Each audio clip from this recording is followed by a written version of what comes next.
come this hour, now Tinubu's file will be say LBI don't release. And we don't decode them, come put them into transcript, video evidence where we say it go show the things where FBI don't block come out. And we won't bring them as it in take be the subject of this very FBI files where come out. Even when they talk say they go come out Tinubu's name, we they see say the subject na Bola Tinubu et al. And the Bola Tinubu where we know na the president of Nigeria. So not we bring them like this, make some people no talk say na obedient family TV they call president out. This one na waiting come out from ABI document. As soon as see am na their logo a carry come out. So no be we they call them out this time. Now FBI carry their name, carry name put for inside. So today we won't bring plenty things where we say it don't dey for public domain. We don't already check the 200 pages where they release against the 500 pages where they talk say they go carry come every month. So the one where they release, now that very one, we don't break them down. Make everybody for understand what's in there for inside because the pages they too plenty. And the people will be said and go do all the talk for inside here and to show the video evidence where David Undein by himself don't put together. I get Angel for studio and I get Princess for studio. Good day, my well-meaning Nigerians, my lovely and intelligent, obedient worldwide. Welcome, tell your neighbor, say hope day, but not in our leaders or politicians, but in God. Happy new month. Una know say the FBI file where would they wait, it don't land, pata pata. Una go see say Lee Edward wey be Tinubu's drug gang. He dey bribe judges and police officers for Chicago for that time. Una fit join the dots together. Una go know why I talk am. Welcome. Make we discuss. Greetings to all well-meaning Nigerians and fellow obedient worldwide. Welcome back to Hope Alive. As the FBI files is out, a lot of people might ask, of what use is this FBI files now?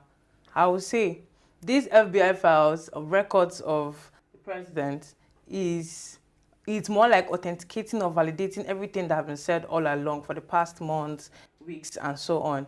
And I would say that Nigeria deserves better than this. Well, join us as we discuss. Yes, whether you they join us for Zoom or you they join us for our comment section, make you for like and give thumbs up, make other people know say we they bring the video evidence as David Undein don't already put them together where they very explanatory, where cover the whole thing, where these very pages carry come. So, and as a Princess and Angel take talk, this something the validation of all the things that have been said. Now in this document they show now validation. And as we see say the cover letter carry Bola Tinubu as the subject and everybody where they there then call them it all.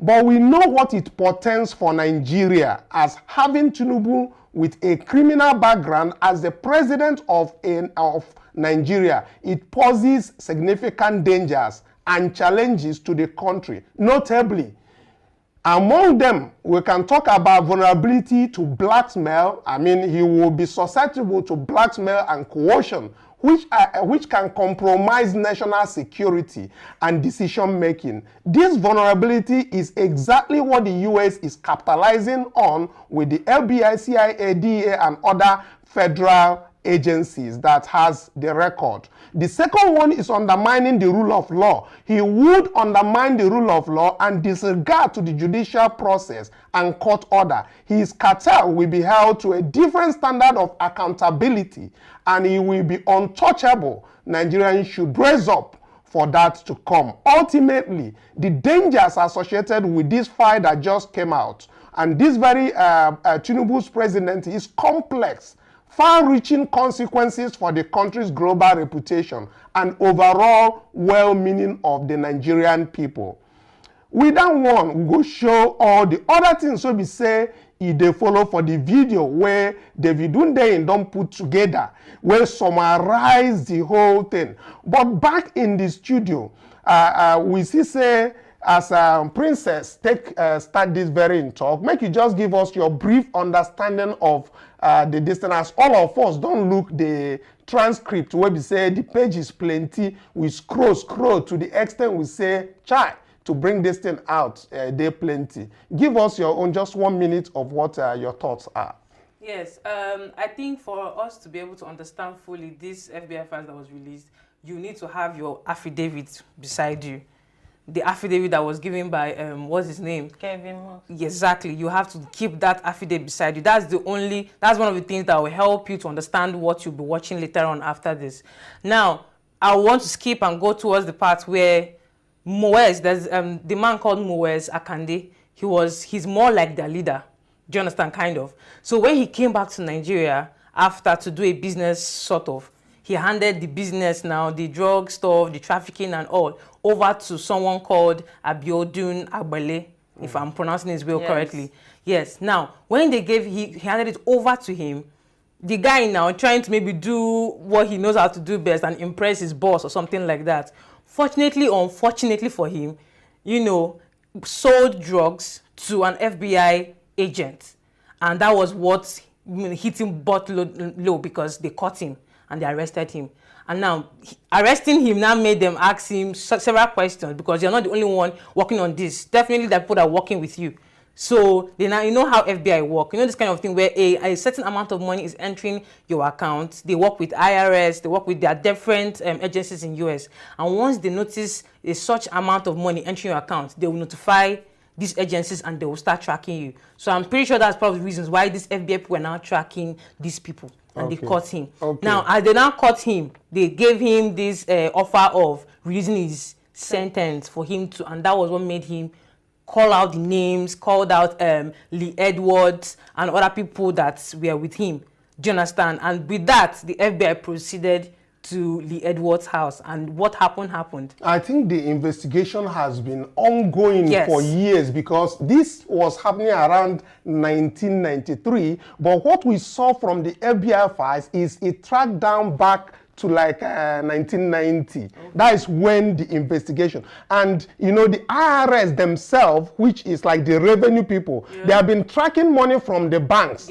But the FBI is doing their own investigation. Both of them, on different, covert operation. It was actually, like you said, on a sting operation that very thing actually happened. Kevin Moss is from the IRS, but he was actually comparing notes even with the people who were the FBI people. That was how this thing. But let's even take a listen because it's not. Let's take one of the David Hundeyin tweet where he put up the banner where FBI said they were a group, that their organization that was supplying Lee Edwards, like Angel said, were supplying it from Nigeria. That was a gang from Nigeria, you understand me? And if we can see, he said, okay, let's even take a look at what David Hundeyin had to say here. He said, despite directly mentioning Bola Tinubu only once, like we have shown, the first tranche of the redacted FBI files has enough to categorically confirm the 1993 IRS investigation linking. That is that Kevin Moss that you and Angel were referring to. And he said his associates Abiodun Agbere and Moez Adeboyega Kande to heroin trafficking in Chicago. Now he said, well done. When we look at the banner, that is the banner that David attached, that is coming from the 200 pages, a cutout of that very page, which we said to add here. He said this investigation was initiated on March 16, 1990. You see what I was talking about. And subject Edwards is the head of the white heroin trafficking organization based in Gary, Indiana. You understand? Now, they talked about the organization because the person they are talking about that is heading it is more of in distribution, as in distribution. So the distribution aspect of it is what they do in that very aspect. But where the Nigerian gang that is referenced here, they are the ones importing it into the US, and they identify that Bola Tinubu's address was a drop-off point where the white heroin is being dropped. You understand?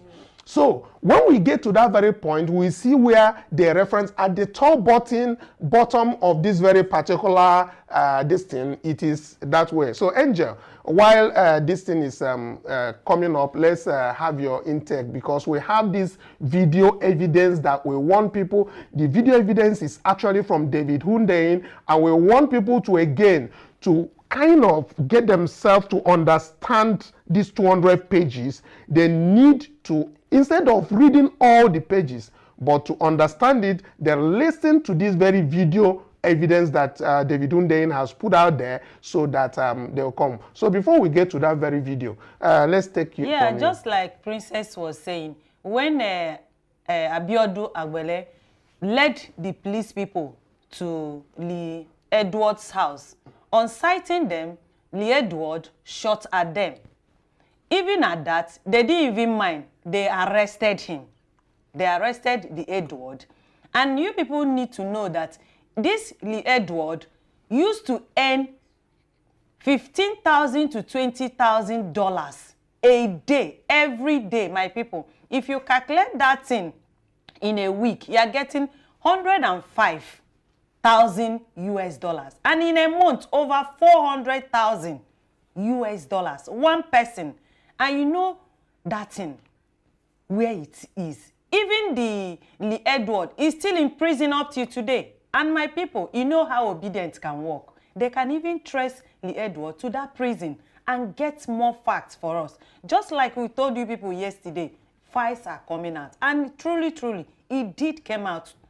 Because yes, our time difference will not allow them that yesterday. But you see, God is on our side. Yes, we are moving forward. Yes, and explicit that it is the Obedient Family TV is where you can come and get the information that is authentic. You understand? Because we do our own investigation, and we go deep into what has been said to bring them out. Everywhere yesterday was of the opinion that FBI was never bringing out any of this information. Yes. They had all sorts of headline across board, and they were saying that, wow, the court has actually thrown out, they were jubilating, and all sorts of manner of things. As a matter of fact, producer, I want you to project what Ononuga, that information and strategies to President Bola Tinubu, where he tweeted yesterday,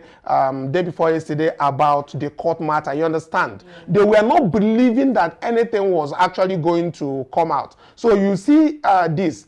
Bayo Ononuga is an SA to President Tinubu, and this is what he has to say. He said, LBI gives Atiku and P2B deadly blow. That's what he said.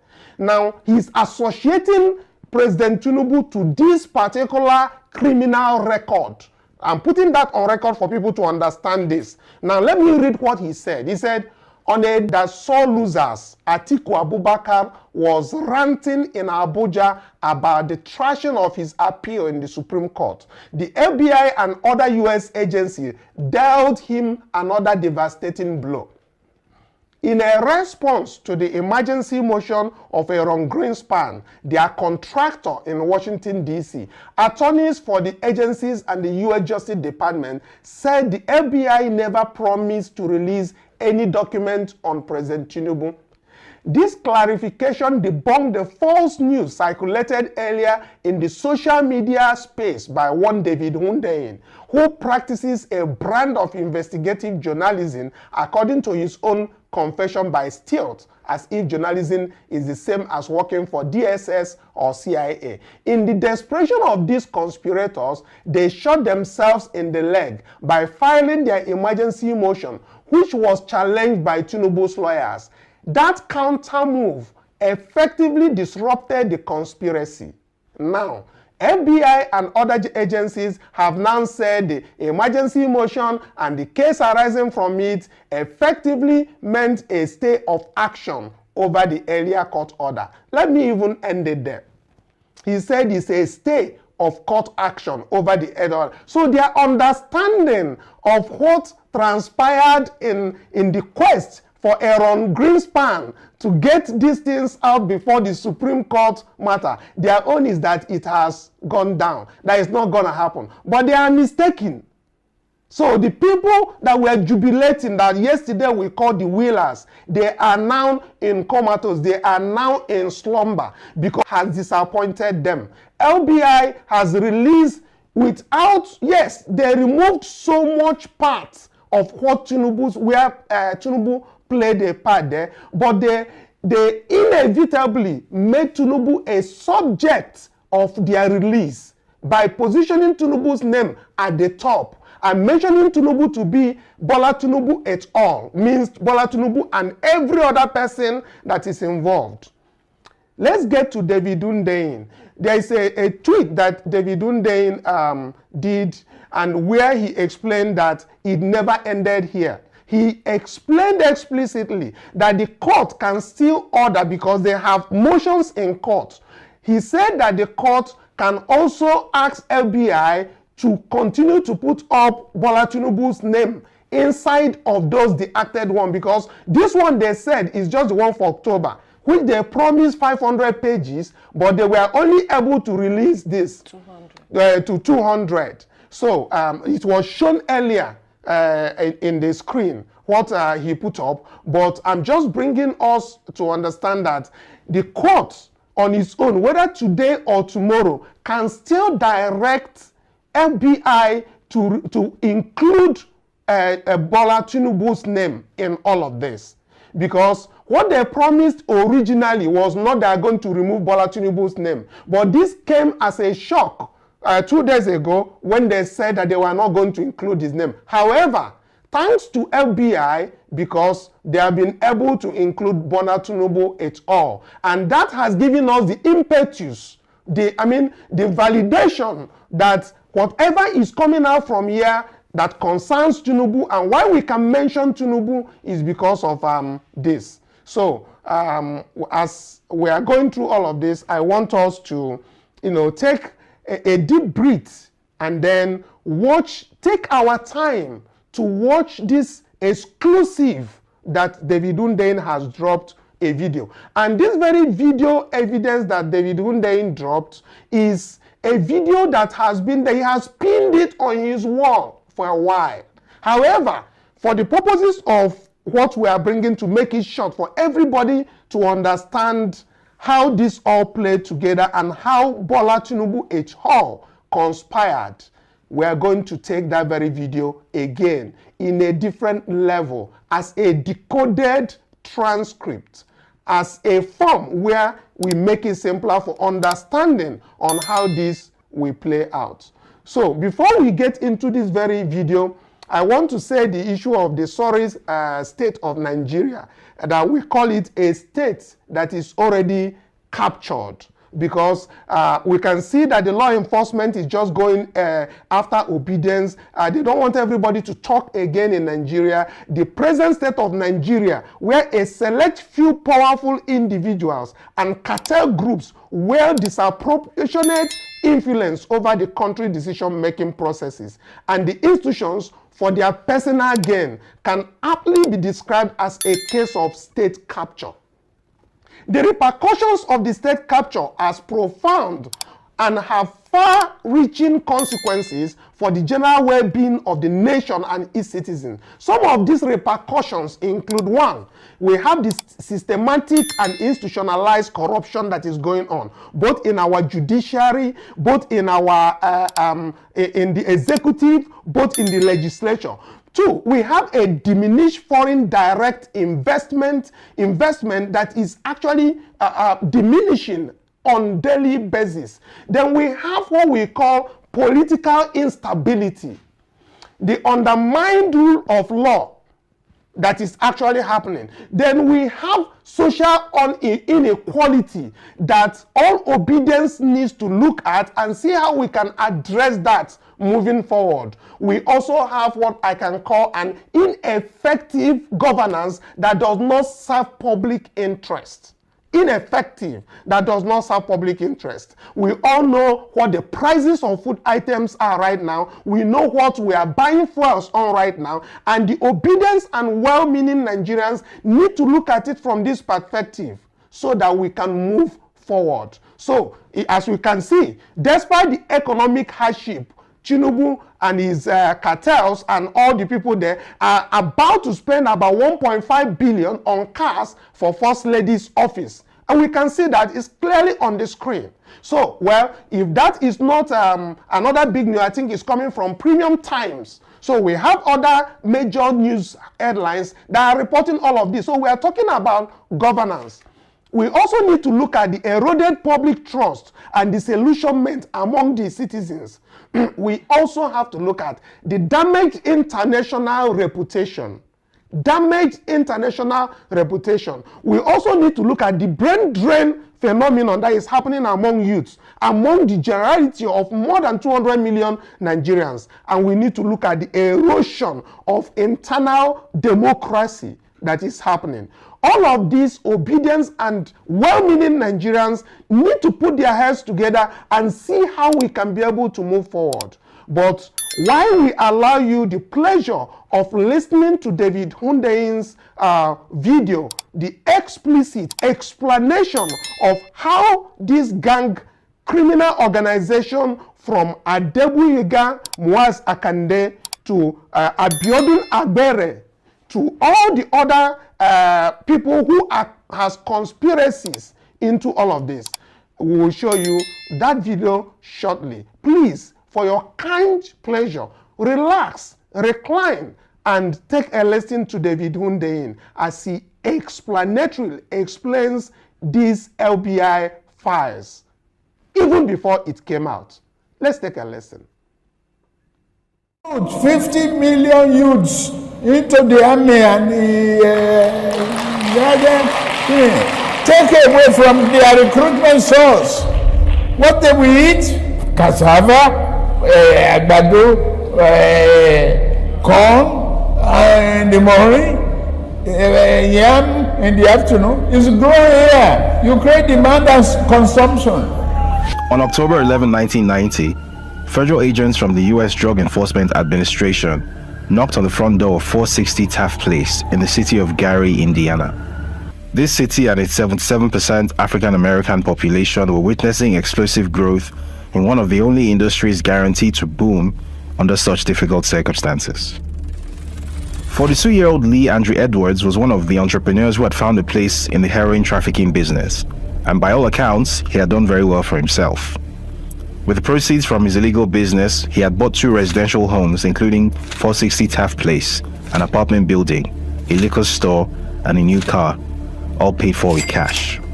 Now, according to court records from the United States Court of Appeals 7th Circuit, the DEA agents arrived at the property to execute a search warrant after a 7-month FBI investigation involving Edwards' brother, Jimmy, had implicated him as the narcotics kingpin of Gary.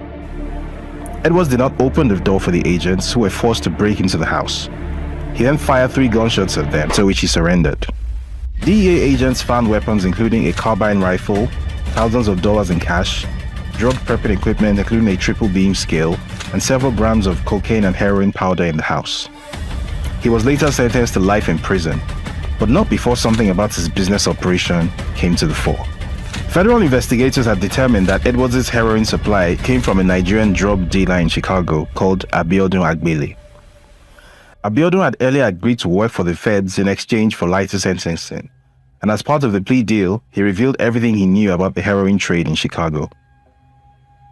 Located at the junction of 4 states with a combined population exceeding 27 million at the time, Chicago was a key trafficking hub in the American heroin trade, and as it turned out, the wholesale trade of an especially potent form of heroin from Southeast Asia in 1990 Chicago was controlled by Nigerian criminal gangs. The following excerpt is taken from the January 2001 Illinois Drug Threat Assessment, published by the US Justice Department's National Drug Intelligence Center. Nigerian criminal groups are responsible for wholesale distribution of most of the SEA heroin shipped into Chicago. SEA heroin, which is 80 to 90% pure, is being sold by Nigerian traffickers for $80,000 to $110,000 per kilogram. Wholesalers in Chicago usually sell heroin without cutting it to minimize the handling of the product and their exposure to law enforcement. Agbele himself was no criminal mastermind, however. As he testified under oath, that honor belonged to a man who went by the name of Adegboyega Muiz Akonde, who was apparently his uncle. Shortly after Agbele's arrival in the US, Akonde had taken him under his wing and showed him the ropes of wholesale heroin trafficking. When Akonde returned to Nigeria in mid-1990, Agbele was left in charge of selling regular heroin shipments from Nigeria to Lee Edwards and delivering the profits to his uncle. In the meantime, the Nigerian-led heroin trade in Chicago fed an addiction epidemic that became so bad that it changed local health and law enforcement practices. For the first time, providing addicts with free access to safe syringes and needles to ensure that they did not share them and possibly spread HIV became a core focus of public health policy. In other words, SEA